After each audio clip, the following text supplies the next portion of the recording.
একটা কাঠবিড়ালি, আমরা খাবার খাইছি, মরুভূমিতে খাবার দিছি, এরা ভাত দিছি তরকারি মাখি, এরা দেখুন দুইটা চলে আসছে খানা খাওয়ার জন্য। দেখুন মানুষের পেটের আহারের জন্য মানুষ কি না করে। হ্যাঁ,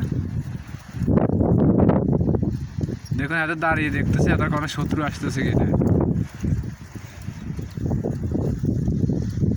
দেখুন দেখেন দুটোটা একটার একটা দেখতে পান, একটা শত্রু একটা দেখছেন, এটা আবার দাঁড়িয়ে দেখে। হ্যাঁ।